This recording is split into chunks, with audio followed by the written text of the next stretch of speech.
Praise the lord. ఈ బుధవారము Bible study కార్యక్రమానికి చేరి వచ్చిన దేవుని ప్రియులైన మీ అందరికీ యేసుక్రీస్తు నామములో నా హృదయపూర్వకమైన వందనాలు. ఈ ప్రత్యక్ష ప్రసారములో పాలు పొందినటువంటి బిడ్డలకు కూడా యేసుక్రీస్తు నామములో వారికి శుభములు తెలియచేస్తున్నాము. బైబిల్ స్టడీ పునరుద్ధాన వరుసలు మరి దేవుని సన్నిధిలో ఆ 2 వరుసలను గూర్చి నేర్చుకుంటూ వచ్చాం. 2 వరుసలను గూర్చి మొదటి వరుసలో లేపబడినటువంటి వారు యేసుక్రీస్తు అని మనము నేర్చుకున్నాం. ప్రపంచంలో మొట్టమొదటిగా సజీవంగా మరణాన్ని జయించి తిరిగి లేచిన వారు ఎవరైనా ఉన్నారు అంటే అది మన ప్రభువైన యేసుక్రీస్తు అని చెప్పక తప్పదు. ప్రపంచంలో తెరవబడిన సమాధి ఏదైనా ఉంది అంటే అది యేసుక్రీస్తు యొక్క సమాధి. దేవుని వాక్యములో మొదటి వరుసను గురించి మనము చదువుతూ వచ్చాం. మొదటి కొరింథీయులకు రాసిన మొదటి పత్రిక 15వ అధ్యాయము 23వ వాక్యంలో మనం ఒకసారి ఆ వాక్యాన్ని ఈ సమయంలో జ్ఞాపకము చేసుకుందాం. 15వ అధ్యాయము 23వ వాక్యంలో గమనించినట్లయితే, ప్రతివాడు తన వరుసలోనే బ్రతికింపబడును, ప్రథమ ఫలము క్రీస్తు, తర్వాత క్రీస్తు వచ్చినప్పుడు ఆయన వారు బ్రతికింపబడుదురు. ప్రతి వాడును తన వరుసలో బ్రతికింపబడును. ప్రియులారా, ఈ వాక్య భాగంలో అపోస్తలుడైన పౌలు గారు కొరింథీ సంఘానికి చాలా చక్కగా తెలియచేస్తున్న లేఖనాన్ని మనం గమనించగలం. ప్రతి వాడును తన వరుసలో బ్రతికింపబడును అని చక్కగా లేఖనాన్ని మనం చదువుతూ ఉన్నాం. ఎవరు ఏ వరుసలో బ్రతికింపబడాలనో ఆ వరుసలోనే వారు బ్రతికింపబడుతారు, లేక పునరుద్ధానము చెందుతారు అనే విషయాన్ని మనం తెలుసుకోవాలి. ప్రియమైన సహోదరి సహోదరులారా, మొదటి వరుసలో ప్రభు అయిన యేసుక్రీస్తు పునరుద్ధానము చెంది ఉన్నాడు. ఎందుకంటే ఆయన సర్వలోక మానవాళి యొక్క పాపమును కల్వరి శిలువలో భరించి మరణించి సమాధి చేయబడి ఆనాటి ప్రభుత్వము అధికారులు ఆయన సమాధికి చాలా భద్రం చేశారు. అయినప్పటికీ ఆయన సమాధి తెరవబడినట్లుగా చూస్తూ ఉన్నాం. ఆ సమయంలో భూకంపము కలిగినట్లు చూస్తూ ఉన్నాం.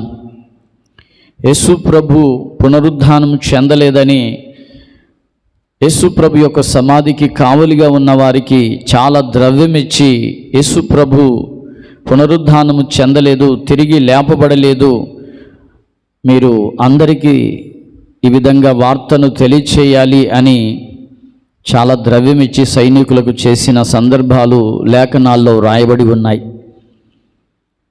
మన ప్రభువైన యేసుక్రీస్తు అనేకులకు పునరుద్ధానము చెందిన తర్వాత ఆయన అగపడుచు తను తాను సజీవునిగా రుజువుపరుచుకొని ఆ తర్వాతనే పరలోకానికి ఆయన ఆరోహణమైనట్లు దేవుని లేఖనాలలో మనము గమనించగలం. 40 రోజుల పాటు ప్రభువైన యేసుక్రీస్తు తను తాను సజీవునిగా కనపరుచుకొని 500 మందికి పైగా సహోదరులకు ఆయన కనపరుచుకున్నాడు. ఒకవేళ అలాగున జరగకపోతే ప్రపంచములో యేసుక్రీస్తు యొక్క చరిత్ర అది అందరి చరిత్రలాగే నిలిచిపోయేది. చాలామంది భక్తులు, మహానుభావులు ఎందరో పుట్టుకొచ్చారు. దేవుళ్ళు, దేవతలు అనేవారు, ఘనకార్యాలు చేయువారు ఎందరో పుట్టుకొచ్చారు. కానీ చరిత్రలో తిరిగి మరణాన్ని జయించిన వారు ఒకే ఒకరు, అది ప్రభువైన యేసుక్రీస్తు అని చెప్పక తప్పదు. క్రీస్తునందు ప్రియులారా, అందుకే అన్ని చరిత్రలు కూడా లిఖించాలి అంటే అందుకే యేసుక్రీస్తు ముందు కానీ వెనక కానీ చెప్పక తప్పదు. క్రీస్తు పూర్వమని చెప్పక తప్పదు, క్రీస్తు శకమని తప్పదు. ఆయన శక పురుషుడు. ఈ చరిత్ర లేకుండా ఏ చరిత్ర ఆధారాలు కూడా ఎవరు చెప్పలేరు కూడా. కనుక యేసుక్రీస్తు యొక్క చరిత్ర ప్రపంచంలో ఎంత ఘనముగా లిఖించబడిందో మనం ఆలోచించాలి. దేవుని చరిత్రను మూసివేయాలని అనేకులు కంకణం కట్టుకున్నారు, కానీ ఎవరి వల్ల కాలేదు. ప్రియమైన సహోదరి సహోదరులారా, యేసుక్రీస్తు మొదటిగా లేపబడిన సంగతి ప్రపంచమంతా ఎరుగుదురు. మొదటి పునరుద్ధానము యొక్క వరుస యేసుక్రీస్తు. అలాగే రెండవ వరుస సంఘము. ఏ సంఘము ఎత్తబడుతుంది అంటే మచ్చ, ముడత, డాగు, కలంకము లేని సంఘము. దానినే పవిత్రురాలైన కన్యక అని పౌలు గారు వర్ణిస్తారు. అలాగే మచ్చ, ముడత, డాగు, కలంకము లేని సంఘము అని పౌలు గారు ఎఫెసీ సంఘానికి తెలియచేస్తారు. ప్రియమైన సహోదరి సహోదరులారా, కలంకము లేని సంఘము, మచ్చ, ముడత, డాగు లేని మహిమగల సంఘము, వాక్యము చేత ఉదక స్నానము చేయబడిన సంఘము రెండవ వరుసలో ఎత్తబడుతుందనే సంగతి వాస్తవం. ప్రియమైన సహోదరి సహోదరులారా, ఈ క్రొత్త నిబంధన కాలములో క్రీస్తు రక్తములో కడగబడి పరిశుద్ధాత్మను పొందుకొని పరిశుద్ధాత్మ నడిపింపుకు సంపూర్ణముగా అప్పగించుకొని ప్రాణాత్మ దేహాలలో నిందారహితముగా సంపూర్ణముగా పరిశుద్ధపరచబడిన వారు రాకడ ఎదుట ఖచ్చితముగా నిలబడతారనే సంగతి వాస్తవం. మనం గడిచిన దినాల్లో ఈ లేఖనాలు మనం ధ్యానిస్తూ వచ్చాం. ఈరోజు ప్రాముఖ్యమైనటువంటి విషయం ఏమిటంటే, ఎవరైతే విడువబడతారో, చూడండి, విడువబడిన వారు ఎవరో బైబిల్లో మనం తెలుసుకోవాలి. విడువబడిన వారు ఎవరో తెలుసుకోగలిగితే, విడువబడిన వారు అంటే బైబిల్లో మనం చూస్తాం. మత్తయి సువార్త, మత్తయి గారు రాసినటువంటి ఈ సువార్తమానాన్ని ఒకసారి మనము బైబిల్ గ్రంథములో తెరిచి చూద్దాము. మత్తయి సువార్తమానము 25వ అధ్యాయం నుంచి కొన్ని వచనాలు మనం చదువుతూ ఉన్నట్లయితే ఇందులో మనకు స్పష్టంగా తెలియపరచబడుతుంది. పరలోక రాజ్యము తమ దివిటీలు పట్టుకొని పెండ్లి కుమారుని ఎదుర్కొనుటకు బయలుదేరి నా 10 మంది కన్యకలను పోలి ఉన్నది. వీరిలో 5 బుద్ధి లేని వారును 5 బుద్ధి గలవారును. బుద్ధి లేని వారు తమ దివిటీలలో పట్టుకొని తమతో కూడా నూనె తీసుకొని పోలేదు. బుద్ధి గలవారు తమ దివిటీలతో కూడా సిద్ధెలలో నూనె తీసుకొని పోయిరి. పెండ్లి కుమారుడు ఆలస్యము చేయగా వారందరూ కునికి నిద్రించుచుండిరి. అర్ధరాత్రి వేళ ఇదిగో పెళ్లి కుమారుడును అతనిని ఎదుర్కొన రండి అను కేక వినబడింది. అప్పుడు ఆ కన్యకలందరూ లేచి తమ దివిటీలను చక్కపరిచిరి గాని బుద్ధి లేని ఆ కన్యకలు, మా దివిటీలు ఆరిపోవుచున్నవి గనుక మీ నూనెలలో కొంచెము మా కీయుడి బుద్ధిగల వారిని అడిగిరి. అందుకు బుద్ధిగల కన్యకలు, మాకును మీకును ఇది చాలదేమో, మీరు అమ్మవారి యొద్దకు పోయి కొనుక్కొనుడని చెప్పిరి. వారు కొనబోవుచుండగా పెళ్లి కుమారుడు వచ్చాను. అప్పుడు సిద్ధపడి ఉన్నవారు అతనితో కూడా పెళ్లి విందుకు లోపలికి పోయిరి. చూడండి, బైబిల్లో ఇక్కడ మనం చూస్తాం, విడవబడిన వారు ఎవరో ఈ వాక్యంలో మనం స్పష్టంగా గమనించవచ్చు. బుద్ధిగల కన్యకలు ఎత్తబడినట్లు చూస్తున్నాం. బుద్ధిగల కన్యకలు ఎత్తబడినట్లుగా చూస్తూ ఉన్నాం. బుద్ధి లేని వారు విడవబడినట్లుగా చూస్తూ ఉన్నాం. ఇక్కడ విడవబడిన గుంపు, ఎత్తబడిన గుంపును మనము ఉపమాన రీతిగా ఈ వాక్యాన్ని తెలియచేస్తున్నటువంటి లేఖనాన్ని మనం గమనించగలం. ప్రియ సహోదరి సహోదరులారా,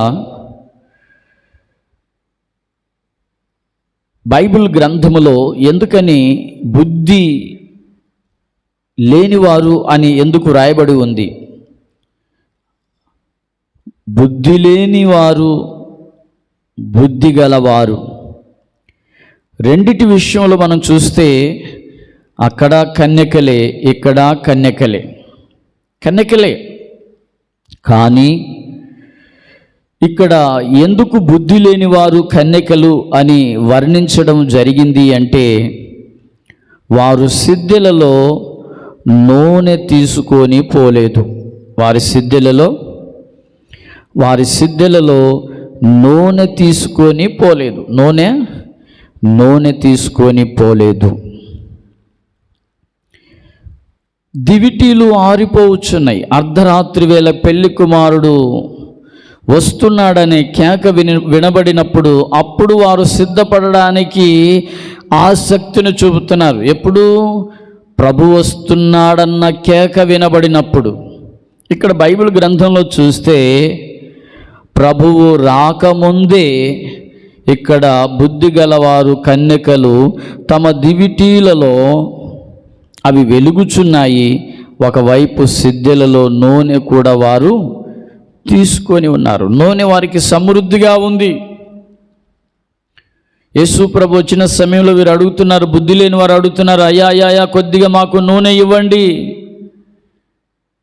ప్రియ సహోదరి సహోదరులారు, ఒకవేళ ప్రభు రాకడ సమయంలో మనము ఎత్తబడుతున్న వారి సహాయం అడిగినా ప్రయోజనమేమీ ఉండదు. సంఘములో దివిటీలలో నూనె కలిగి, సిద్ధెలలో నూనె కలిగి, వారి ఆత్మీయ జీవితం తేదీప్యమానముగా వెలుగుతూ ప్రకాశిస్తున్న పరిశుద్ధులు ఎత్తబడుతున్న సమయంలో వీరి దివిటీలు ఆరిపోవచ్చున్నాయంట. దివిటీలు అంటే వీరు కూడా రక్షణ పొందినవారే, వీరు కూడా బాప్తిసం పొందినవారే, కానీ వీరి దివిటీలు ఆరిపోవుచున్నవి. ప్రియ సహోదరి సహోదరులారా, వారి దివిటీలు ఆరిపోవుచున్నట్లుగా మనము చూస్తూ ఉన్నాం. ఈరోజు మన జీవితము, మన ఆధ్యాత్మిక జీవితము ఆరిపోవుచున్నట్లుగా ఒకవేళ ఉన్నదేమో. ఈ రాత్రి ఈ బైబిల్ స్టడీ ద్వారా దేవుడు హెచ్చరిస్తూ ఉన్నాడు. ఒకవేళ బుద్ధి లేని కన్యకలలో నీవు ఒకవేళ నిలిచి ఉన్నావేమో. దివిటి అయితే వెలుగుచున్నట్లుగా ఉంది, కానీ నూనె లేకపోతే అది ఆరిపోయే ప్రమాదం ఉంది. మరి దివిటి వెలగాలి అంటే ఎప్పుడు నూనె నీ యొద్ద సమృద్ధిగా ఉండాలి.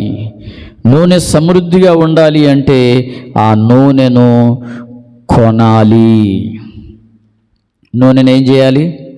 మరి కొట్లలో దొరికిద్దా అంటే కాదు, నీవు మోకాళ్ళ మీద దేవుని సన్నిధిలో వెల ఇచ్చి అది కొనాలి. ఒట్టిగా నూనె రాదు. స్తోత్రం చెప్పండి. ఏమండి, నూనె మేడగదిలో దిగి వచ్చింది, నూనె అనే అభిషేకం వాళ్ళ మీదకి దిగి వచ్చింది అంటే 10 రోజులు వాళ్ళు వాళ్ళ శరీరాలను దేవుని సన్నిధిలో వెల ఇస్తే కానీ అది వాళ్ళు కొనలేకపోయారు. వెల ఇస్తేనే కదా కొనుక్కోవడం. అంటే ఏంటి? ఒక టీషర్ట్ కొనాలి అంటే డబ్బులు ఇచ్చి మనం కొనుక్కుంటాం. కొట్లో ఒక నూనె ప్యాకెట్ ఇవ్వాలంటే అమ్మవారి యొద్ద వెళ్ళి మనం కొనాలి. కొనకుండా ఏది మనకు రాదు. అభిషేకం కూడా నువ్వు ఒట్టిగా ఉంటే వచ్చేదేం కాదు.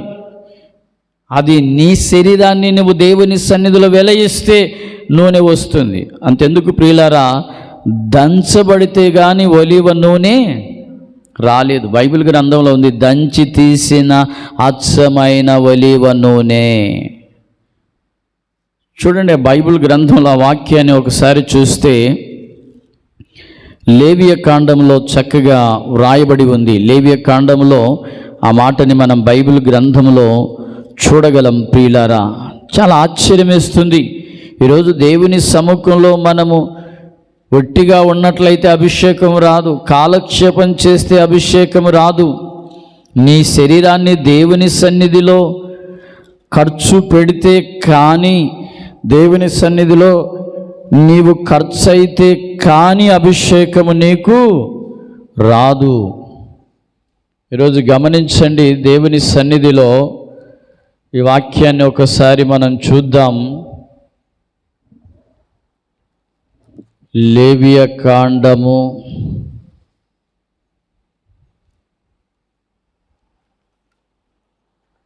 'లేవియకాండ' పుస్తకము దంచి తీసిన అచ్చమైన ఒలీవ నూనె అని దేవుని వాక్యంలో రాయబడి ఉంటుంది. 24వ అధ్యాయం చూడండి. లేవియకాండము 24వ అధ్యాయము మొదటి నుంచి మనం చూస్తే అక్కడ చక్కగా వివరంగా వ్రాయబడి ఉంది. మరియు యెహోవా మోషేకు ఇలాగు సెలవిచ్చెను, దీపము నిత్యము వెలుగుచుండునట్లు ప్రదీపము కొరకు దంచి తీసిన అచ్చమైన ఒలీవ నూనెను తేవలనని ఇజ్రాయేలులకు ఆజ్ఞాపించుము. అంటే దంచితే గాని నూనె రాలేదు. మరి నూనె రావాలంటే ఒట్టిగా ఎలా వస్తుంది? నూనె ఒట్టిగా రాదు. లేవియకాండం 24వ అధ్యాయంలో మొదటి నుంచి చూస్తే ఆ నూనె అనేది ఊరికనే రాలేదు, దంచి తీస్తే కానీ నూనె రాలేదు. అలాగే మనము కూడా ఆధ్యాత్మిక జీవితంలో దంచబడితే కానీ, నలగగొట్టబడితే కానీ ఆ నూనె మనము పొందలేము. నూనె అనేది ఒట్టిగా రాదు. మౌనంగా ఉంటే నూనె రాదు. ప్రార్థన చేస్తే ఏక మనసుతో ఎడతెగక ఆ రోజు 10 రోజుల పాటు వారు దేవుని సన్నిధిలో ప్రార్థన చేస్తే పెంతెకొస్తు పండుగ దినమున బలమైన గాలి వంటి ధ్వని ఆ స్థలములో వీచగా వారందరూ పరిశుద్ధాత్మతో నిండిన వారై అన్య భాషలతో మాట్లాడసాగిరి. ప్రియ సహోదరి సహోదరులారా, ఈ బైబిల్ స్టడీ ద్వారా దేవుడు మనకు నేర్పిస్తున్న పాఠం ఏమిటి అంటే, నూనె లేకపోతే విడువబడతాము. అభిషేకం పొందినట్లుగా కనబడినా నూనె ఎప్పటికప్పుడు నూనె నీ సిద్ధులలో రెడీగా ఉండాలి. స్తోత్రం. నూనె సిద్ధులలో రెడీగా ఉండాలి. అప్పటికప్పుడు నూనె కొరకు వెళ్ళారంట, అప్పటికప్పుడు నూనె కొనుక్కుందామని వెళ్ళారంట. ఈలోపు తలుపు వేయబడింది, తలుపు మూయబడిపోయింది. తలుపు మూయబడిన తర్వాత వచ్చారంట, అయ్యా అయ్యా అయ్యా అయ్యా నూనె కొనుక్కున్నాం, తలుపు తీయండి. తలుపు మూయబడిన తర్వాత తెరవబడము అది ఛాన్స్ లేదు. ప్రియమైన సహోదరి సహోదరులారా, విడబడిన వారు ఎవరు అంటే అప్పటికప్పుడు అప్పటికప్పుడు నూనె కోసం సిద్ధపడుతూ ఉంటారు. అప్పటికప్పుడు కాదు, ముందు నుండే, ముందు చూపు అంటారు. ఏ చూపు? ఏ చూపండి? ముందు చూపు ఉండాలి.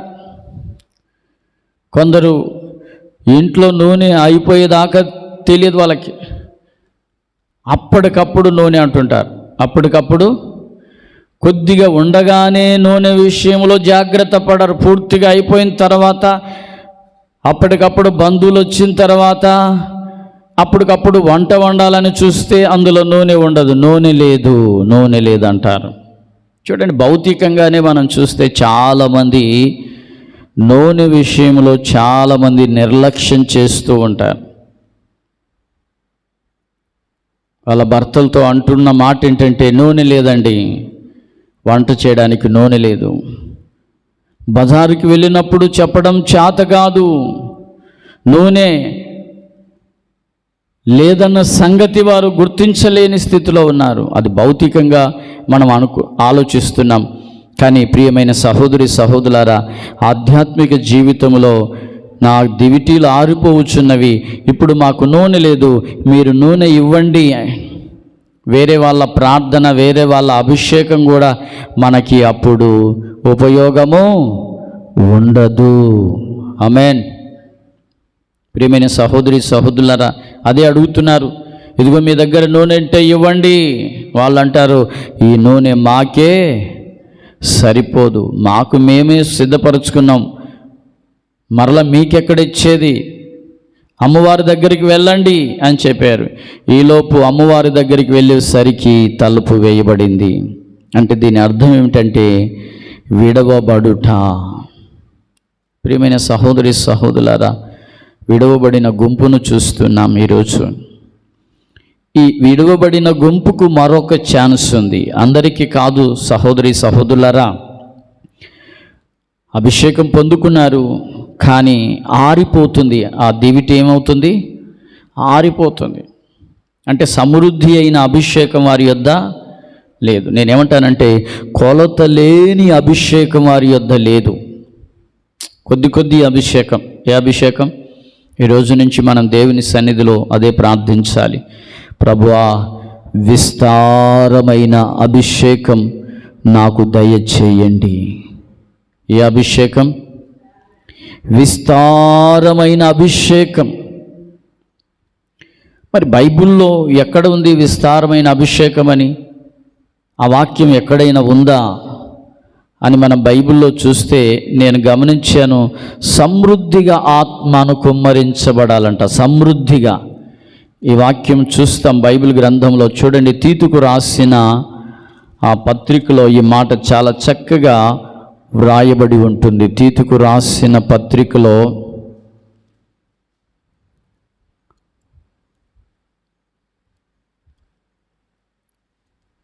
3వ అధ్యాయము 7వ వచనం. 3వ అధ్యాయం 7వ వచనం చదవండి ఒకసారి.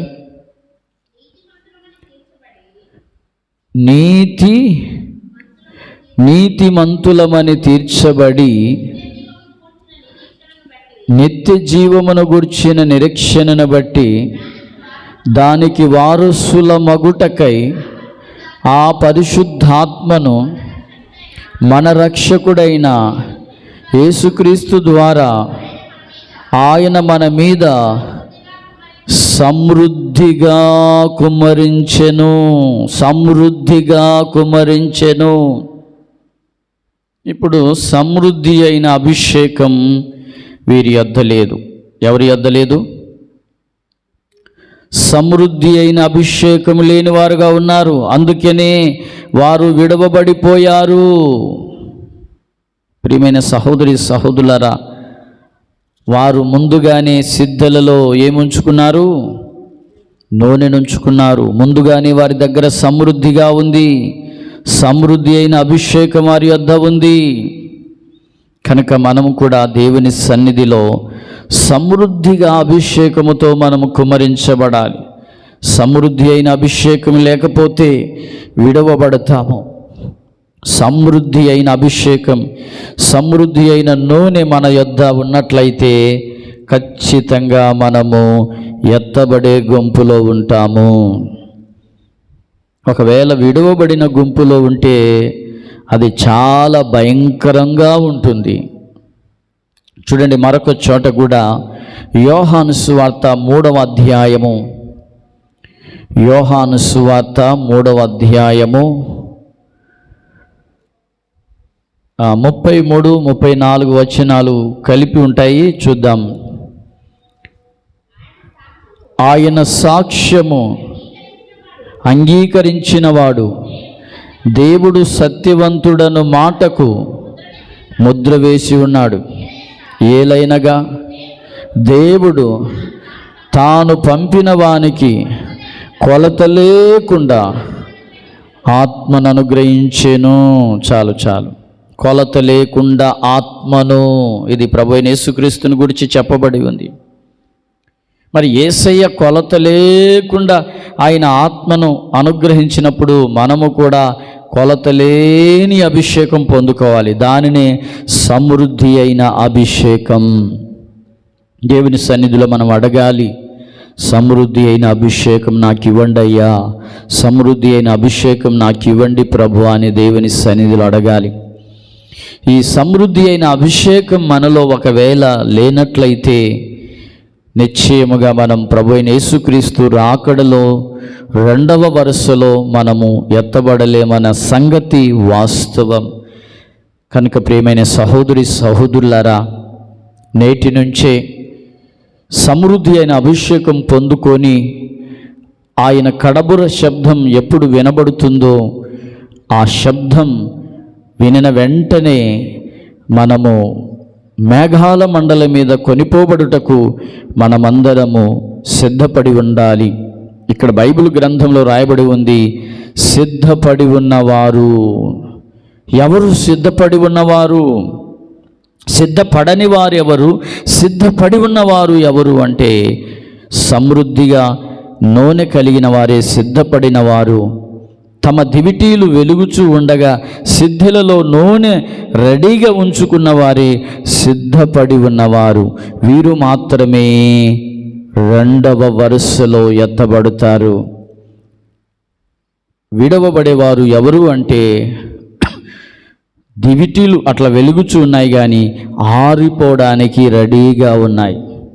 ఎలా ఉన్నాయి?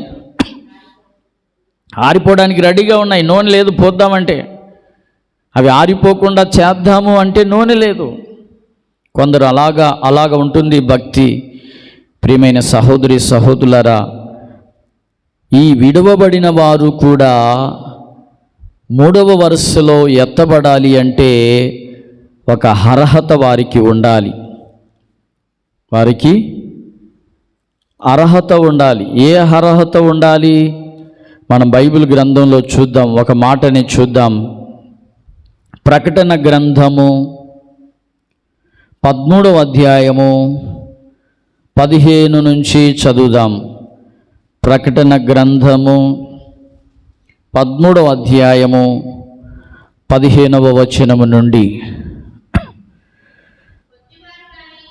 కొద్దివారు గాని గొప్పవారు గాని ధనికులు గాని దరిద్రులు గాని స్వతంత్రులు కాని దాసులు గాని అందరూ తమ కుడి చేతి మీదనైనను తమ నొసటి యందైనను ముద్ర వేయించుకొనున్నట్లును, ఆ ముద్ర అనగా ఆ మృగము పేరైనను దాని పేరు సంఖ్య గలవాడైనను తప్ప క్రయ విక్రయము చేయుటకు మరి ఎవనికి అధికారము లేకుండునట్లు అది వారిని బలవంతము చేయుచున్నది.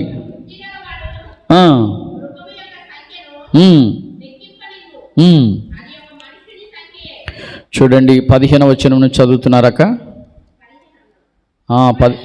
మరియు చూడండి, మరియు ఆ మృగము యొక్క ప్రతిమ మాటలాడునట్లు ఆ మృగము యొక్క ప్రతిమకు నమస్కారము చెయ్యని వారిని హతము చేయునట్లు ఆ మృగము యొక్క ప్రతిమకు ప్రాణమిచ్చుటకైనను దానికి అధికారము ఇయ్యబడెను. ఈ వాక్యంలో మనం గమనిస్తే చూడండి, మృగము యొక్క ప్రతిమ మాట్లాడినట్లు ఆ మృగము యొక్క ప్రతిమకు నమస్కారము చెయ్యని వారిని ఎవరు హతము చేయబడతారు? మృగమునకు నమస్కారము చెయ్యని వారు. దీనినే పరిశుద్ధులు పండితులు చెప్పిన మాట ఏంటంటే ఉపద్రవకాల హతసాక్షులు. ఏ హతసాక్షులు? అందుకే పరిశుద్ధులు చెప్పిన మాట ఏంటంటే 7 ఏండ్ల శ్రమలలో మొదటి 3.5 సంవత్సరాల ఉపద్రవ కాలము. ఏ కాలము? 3.5 సంవత్సరముల ఉపద్రవ కాలములో వీరు హతసాక్షులుగా చేయబడతారు. హతసాక్షులు ఎవరు? అందరూ కాదు. ప్రతిమకు ఎవరైతే నమస్కారము చేయలేదో, ఇప్పుడు ఇందాక చదివాం, విడబడిన వాళ్ళు ఎవరో తెలుసుకున్నాం. విడబడిన వారు ఎవరు? యేసుక్రీస్తు రక్తంలో కడగబడిన వారు, బాప్తిసం పొందినవారు, మంచిగా దేవుని సన్నిధిలో సాగినవారు. కానీ వారిలో ఉన్నది ఏంటంటే నూనె సమృద్ధిగా లేదు. ఏమి లేదు? నూనె సమృద్ధిగా లేదు. ఈ నూనె సమృద్ధిగా లేని కారణాన్ని బట్టి వారు విడవబడిపోయారు. ఈ విడవబడిన వారు కూడా ప్రతిమ యొక్క ముద్ర వేయించుకోకుండా ఉన్నవారే. మరలా అందరు కాదు. ఇప్పుడు విడవబడిన గుంపులో కొందరు ప్రతిమకు నమస్కారం చేయొచ్చు. ఎందుకంటే క్రయ విక్రయం జరగాలంటే కొందరు ఖచ్చితంగా ముద్ర వేయించుకుంటారు. క్రయ విక్రయం ఏంటంటే అమ్మడం, కొనడం. అంతెందుకు ప్రియులరా, ఈ లోకంలో ఉన్నవన్నీ మనం కొనాలి, భోంచేయాలి, వ్యాపారం చేయాలి, తినాలి అంటే కొందరంట 666 ముద్ర వేయించుకుంటారంట. ప్రతిమ ముద్ర. అది ఏ ముద్ర? సైతాను ముద్ర. ఏ ముద్ర చెప్పండి? వాడు నొసటి మీద కానీ ఆ ముద్ర బొటన వేలు మీద కానీ, వేలు చిప్పు, అదే అంటారు, చిన్న చిప్పు వస్తుంది అంట. అప్పుడు 666 చిప్పు వస్తుంది. ఆ చిప్పు ఉన్న వాళ్ళే అన్ని క్రయ విక్రయాలు చేయడానికి వీలవుతుంది. స్తోత్రం చెప్పండి. ఇప్పుడు ప్రతిదానికి ఏమడుగుతున్నారు? ఆధార్ లింక్ అడుగుతున్నారు. ప్రతిదానికి ఏం లింకు? ఆధార్. కారణం ఏంటో తెలుసా? ఇది ఎగ్జాంపుల్, ట్రయల్. ఆధార్ అనేది ట్రయల్. ఆధార్లో అక్కడ ఒక ముద్ర ఉంటుంది, అక్కడ అది ఒక దాంట్లో ఉంటుంది. మన బయోడేటా అంతా కూడా దాంట్లో దొరుకుతుంది. మన కళ్ళు కానీ మన వేలు ముద్రలు కానీ ఎక్కడ ఉంటాయి? ఆధార్లో ఉండిపోన్నాయి. అలాగే ఈ 7 ఏండ్ల శ్రమల కాలములో 3.5 ఉపద్రవ శ్రమల కాలములో మహా ఉపద్రవ శ్రమల కాలం ఉంది, ఉపద్రవ శ్రమల కాలం ఉంది. ఈ ఉపద్రవ శ్రమల కాలములో 3.5 సంవత్సరముల ఉపద్రవ శ్రమల కాలములో ఎవరైతే 666 ముద్ర వేయించుకుంటారో వారు క్రయ విక్రయాలలో పొందడానికి అర్హులు. ఒకవేళ మాకు వద్దు, ప్రతిమకు మేము నమస్కారం చేయము, మాకు ముద్ర అవసరం లేదని ఎవరుంటారో వారు హతసాక్షులుగా చేయబడతారు. ఈ హతసాక్షులే 3వ వరుసలో లేపబడడానికి లేక 3వ వరుసలో వారు నిత్య జీవాన్ని పొందడానికి అర్హులుగా మార్చబడతారు. అది చూడండి, బైబిల్లో మనం చూస్తే ఒకసారి బైబిల్ గ్రంథంలో ప్రకటన గ్రంథం 7వ అధ్యాయం 14వ వచనాన్ని కూడా ఒకసారి చూద్దాం. ప్రకటన గ్రంథం 7వ అధ్యాయం. అందుకు నేను, అయ్యా నీకే తెలియననగా అతడు ఇలాగు నాతో చెప్పెను, వీరు మహాశ్రమల నుండి వచ్చినవారు, గొర్రెపిల్ల రక్తములో తమ వస్త్రములను ఉదుకుకొని వాటిని తెలుపు చేసుకొనిరి. అందువలన వారు దేవుని సింహాసనం ఎదుట ఉండి రాత్రింబగళ్ళు ఆయన ఆలయములో. చాలండి, ఇక్కడ చూస్తాం మహాశ్రమల నుండి. ఏ శ్రమల నుండి వచ్చినారంట అంటే మొదటి శ్రమల కాలంలోనూ అలాగే రెండవదిగా వీటిని అంటారు శ్రమల కాలం నుండి వచ్చారంట. వీళ్ళు రక్తంలో ఉదుక్కున్నారు. శ్రమల కాలంలో నుండి వచ్చిన గుంపుని ఇక్కడ చూస్తున్నాం. వారు కూడా ఎక్కడ ఉన్నారు? సింహాసనము దగ్గర వారు కూడా ఉన్నారు అని అర్థం. దేవునికి స్తోత్రం. మహాశ్రమల కాలం, అవునా? మహాశ్రమల కాలం. నేను చెప్పాను అదే, ఉపద్రవ కాలం శ్రమల కాలం అన్న ఒకటే. చూడండి, బైబిల్ గ్రంథంలో మరొకటి కూడా మనం చూద్దాం. 7వ అధ్యాయంలోనే 9వ వచనం చూడండి ఒకసారి. 9వ వచనం. అటు తర్వాత నేను చూడగా ఇదిగో ప్రతి జనములో నుండి ప్రతి వంశములో నుండి ప్రజలలో నుండి ఆయా భాషలు మాట్లాడు వారిలో నుండి ఎవడు లెక్కింపజాలని ఒక గొప్ప సమూహము కనబడెను. వారు తెల్లని వస్త్రములు ధరించుకొని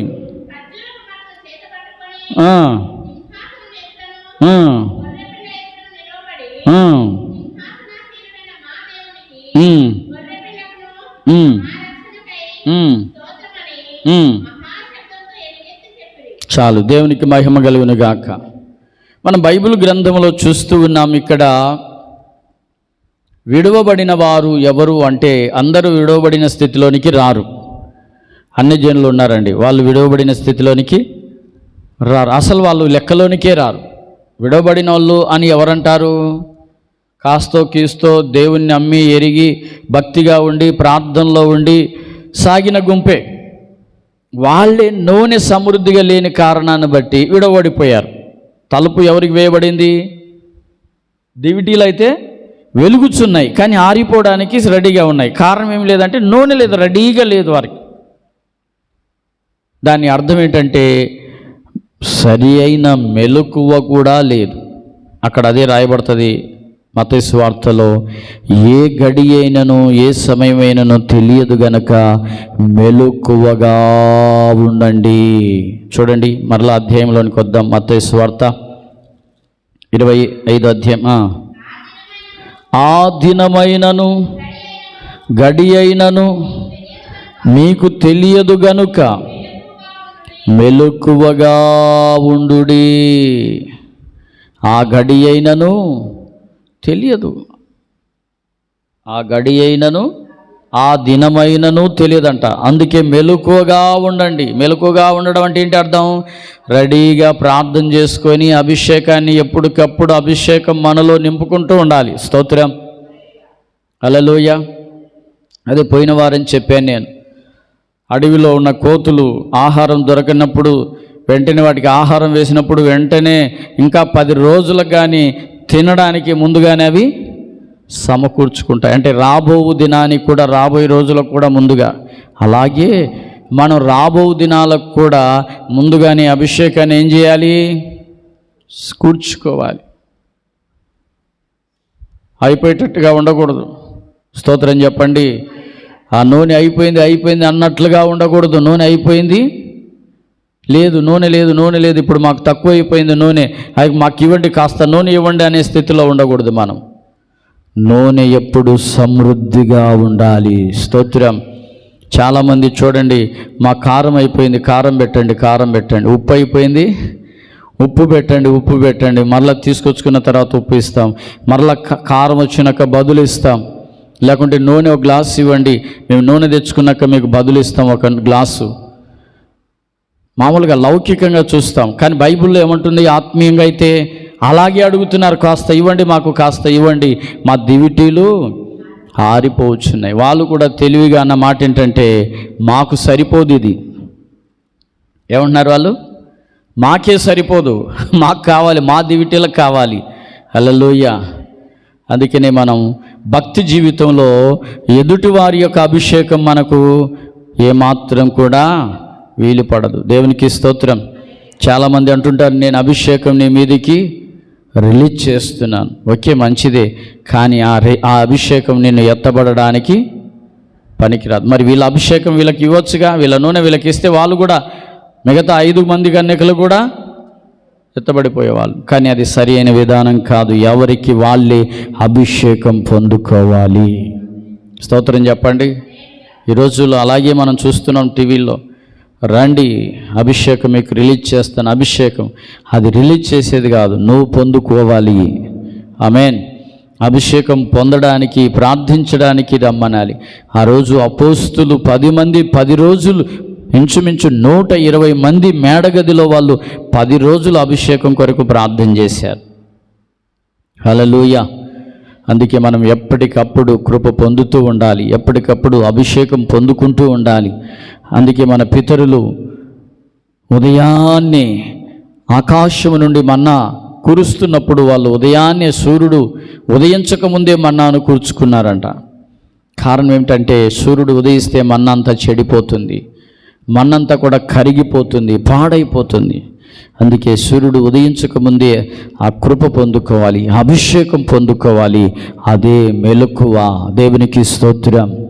కనుక ప్రియ సహోదరి సహోదరులారా, ఈ కడవరి దినాల్లో మనమందరం ఎత్తబడి గుంపులో ఉండాలి తప్ప విడవబడిన గుంపులో ఉండకూడదు. ఒకవేళ విడవబడితే ఉపద్రవకాల హతసాక్షులు అవుతారు. ఆ హతసాక్షులుగా మారడం అనేది అది కొద్ది శేషముగానే ఉంటుంది. ఏ శేషముగా ఉంటుంది? అక్కడ అదే ఉంది. మృగానికి ఎవరైతే నమస్కారం చేయరో వారు హతం చేయబడతారు. ఎవరైతే ఆ చిప్పు, ఆ ముద్ర వేయించుకోరో వాళ్లకు మాత్రమే హతము చేయడానికి అధికారము సాతాను ఇచ్చి ఉన్నాడంట. ఏం చేయబడింది అక్కడ? అధికారం. వాళ్ళందరూ కూడా చంపబడతారు. ఎవరందరూ చంపబడతారు? మృగము యొక్క ప్రతిమకు నమస్కారం చేయని వారు, ముద్ర వేయించుకొనని వారు కూడా. స్తోత్రం. ఆ అధ్యాయంలో ఉంటుంది, మీకు అర్థమవుతుంది క్లారిటీగా. మళ్ళీ చూడండి ప్రజ్ఞ గ్రంథంలో ఒకసారి. ప్రజ్ఞ గ్రంథం 13వ అధ్యాయం 15వ వచనం నుంచి చూద్దాం ఒకసారి. మరియు ఆ మృగము యొక్క ప్రతిమ మాట్లాడునట్లును ఆ మృగము యొక్క ప్రతిమకు చెయ్యని వారిని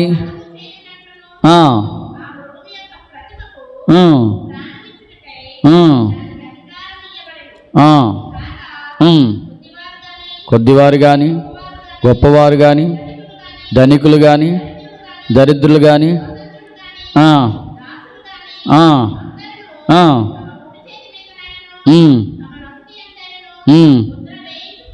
చూసారా? ముద్ర వేయించుకొనున్నట్లు. ఆ ముద్ర అనగా ఆ మృగము పేరైనను, చూడండి, దాని పేరు కానీ సంఖ్య అయిన గలవాడు తప్ప క్రయ విక్రయములు చేయుటకు మరి ఎవనికి అధికారము లేకుండా అది వారిని బలవంతము చేయుచుందంట. ఏం చేస్తుంది? బలవంతంగా చేస్తారు. ఇప్పుడు అదే కదా ఇప్పుడున్న ప్రభుత్వాల్లో ఏం జరుగుతున్నాయి చెప్పండి. ఇప్పుడు వస్తుంది ఇది శాంపిల్. బలవంతం చేస్తారు. స్తోత్రం చెప్పండి. హల్లెలూయా. కొద్దివారు కానీ గొప్పవారు కానీ వీళ్ళందరూ ఎవరు? ఆల్రెడీ మారు మనసు లేని వాళ్ళు. గొప్పవారు, ధనికులు, పేదవాళ్ళు అంటే ఎవరు చెప్పండి? కొద్దివారు కానీ గొప్పవారు కానీ ధనికులు కానీ దరిద్రులు కానీ వీళ్ళెవరు? వీళ్ళు అసలుకి ఎవరు? ధనికులు కానీ గొప్పవారు కానీ ఏం వేయించుకుంటున్నారు? ఆల్రెడీ వాళ్ళ ముద్ర వేయించుకుంటున్నారు. చూడండి, వాళ్ళని బలవంతం చేస్తుందంట ఆ ముద్ర వేయించుకోవడానికి. కానీ పైన చూస్తాం మనం, ప్రతిమకు నమస్కారం చేయని వారు. వాళ్ళు ఎవరు అంటే అంతో ఎంతో యేసయ్యని సంపూర్ణంగా తెలుసుకున్నవారు. అదే మనం చూస్తాం. అభిషేకం పొందుకొని ఆ నూనె తక్కువైపోయిన వాళ్ళు ఆ సమయంలో వాళ్ళు తెలుసుకొని ఆ ప్రతిమకు నమస్కారం చేయబడకుండా వాళ్ళ హతసాక్షులు చేయబడతారు. హతసాక్షులకు పరలోక రాజ్యంలో స్థానం ఉంది. వాళ్ళే మూడవ వరుస అని మనం తెలుసుకుంటున్నాం. ఇక్కడ మూడవ వరుస అని మనకేమీ వ్రాయబడలేదు, కానీ పరిశుద్ధులు చెప్పిన అనుభవం ఏమిటంటే ఇదిగో మూడవ వరుసలో వాళ్ళకు కూడా ఛాన్స్ ఉంది అని. స్తోత్రం చెప్పండి. ఈరోజు మనం మూడవ వరుసను గురించి నేర్చుకున్నాం. ఏ వరుసను గురించి చెప్పండి? మూడవ వరుస. వచ్చే వారం మరి సమయం వీలును బట్టి 4వ వరుసను మనం నేర్చుకుందాం. 4వ వరుసని మనం నేర్చుకుందాం. మరి ప్రార్థన చేసుకుందాం. దయచేసి ఈరోజు ఈ బైబిల్ స్టడీని చక్కగా దేవుడు మాట్లాడిన ఈ మాటలను బట్టి ప్రభుకు స్తోత్రాలు చెల్లించుదాం. కొద్ది నిమిషాలు స్తోత్రాలు చెల్లించుదాం. ప్రభు చాలా అద్భుతంగా ఈరోజు మనతో మాట్లాడి ఉన్నాడు. మనకు స్పష్టంగా దేవుడు ఈరోజు పరిశుద్ధాత్మ దేవుడు మరి తన దాసుని నిలబెట్టి ప్రార్థించి దేవుడు మనతో చక్కగా మాట్లాడిన ఈ యొక్క బైబిల్ స్టడీ అంతటిని బట్టి ప్రభుకు స్తోత్రాలు చెల్లించుదాం. స్తోత్రం, స్తోత్రం చెబుదాం, స్తోత్రం చెబుదాం, స్తోత్రం, స్తోత్రం. దేవుడి యొక్క హోసా పరిచర్యను దేవుడు తన కృపలో జ్ఞాపకం చేసుకొని మరి యొక్క పరిచర్య ఏమాత్రం విడవబడకుండా ఈ సంఘములో ఉన్న వారందరూ కూడా సమృద్ధి అయిన అభిషేకం పొందుకునేటట్లుగా స్తోత్రించేదము. స్తోత్రం, స్తోత్రం, స్తోత్రం చెప్పండి, స్తోత్రం చెప్పండి, స్తోత్రం చెప్పండి. స్తోత్రం, స్తోత్రం, స్తోత్రం, స్తోత్రం, స్తోత్రం, స్తోత్రం, స్తోత్రం. దేవుడు ఏ గడి అయినను ఏ దినమైనను ఆయన వచ్చే గడియ తెలియదు గనక మనం అందరం మెలకుగా ఉండి సమృద్ధి అయిన అభిషేకం, కొలతలేని అభిషేకం పొందుకొని ఆ రాకడలో ఎత్తబడుటకు రెడీగా ఉండి గుంపులో ఉండేటట్లుగా స్తోత్రించేదము. స్తోత్రం, స్తోత్రం, స్తోత్రం, స్తోత్రం, స్తోత్రం. ప్రపంచవ్యాప్తంగా విడువబడే గుంపులో ఉన్నవారు దేవుడు దర్శించాలి. విడువబడే స్థితిలో వెళ్లకుండా ప్రపంచంలో ఉన్న క్రైస్తవులందరూ కూడా సార్వత్రిక సంఘమంతా పవిత్రురాలైన కన్యకగా చేసి ప్రభు వచ్చినప్పుడు ఎత్తబడినట్లుగా అందరూ సిద్ధపడినట్లుగా స్తోత్రించేదము. స్తోత్రం, స్తోత్రం, స్తోత్రం, స్తోత్రం, స్తోత్రం, స్తోత్రం, స్తోత్రం, స్తోత్రం, స్తోత్రం, స్తోత్రం, స్తోత్రం, స్తోత్రం. తండ్రి కుమార పరిశుద్ధాత్మ త్రియేక దేవుడు చక్కగా మాట్లాడినందుకై స్తోత్రించదము. స్తోత్రం, స్తోత్రం, స్తోత్రం, స్తోత్రం, స్తోత్రం, స్తోత్రం, స్తోత్రం. ప్రేమగల తండ్రి, కృపగల ప్రభువా, మహోన్నతుడా, మీకు వందనాలు, స్తోత్రాలయ్యా. విడువబడిన సంఘం యొక్క అర్హతలు మీరు తెలియచేశారు.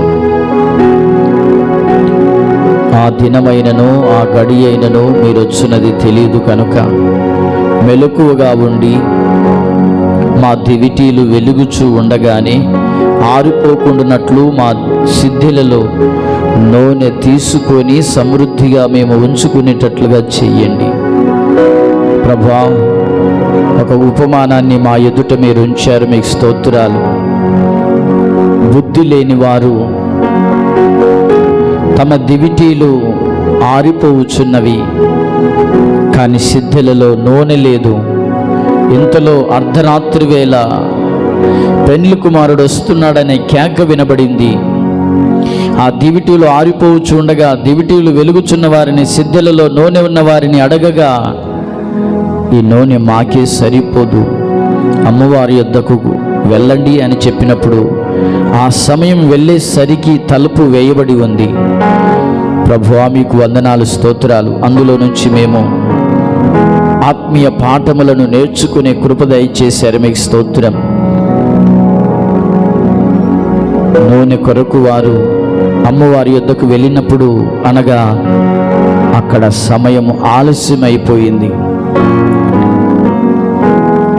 ఆ కేక వినబడింది, కానీ కొనిపోబడడానికి సిద్ధపడి ఉండలేదు. సిద్ధపడి ఉన్నవారు అక్కడ చేరుకున్నట్లుగా ఆ పరలోక రాజ్యములో ప్రభువా పెండ్లి విందులో చేర్చబడినట్లుగా చూస్తున్నాం. అంతటా తలుపు వేయబడింది అని రాయబడి ఉంది.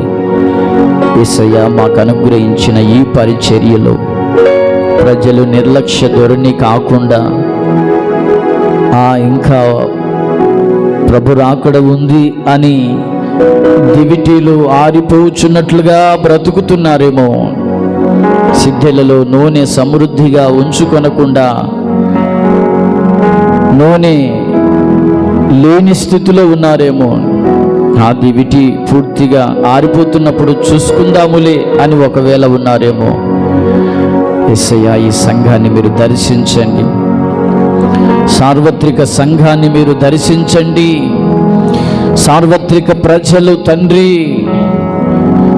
తమ దివిటీలు వెలుగుచూ ఉండగానే సిద్ధలలో నూనె తీసుకొని ఉండునట్లుగా చేయండి. అర్ధరాత్రి వేళ పెళ్లి కుమారుని కేక వినబడినప్పుడు మేమందరము సిద్ధపడి ఆ పెండ్లి విందులోనికి వెళ్ళునట్లుగా చేయండి.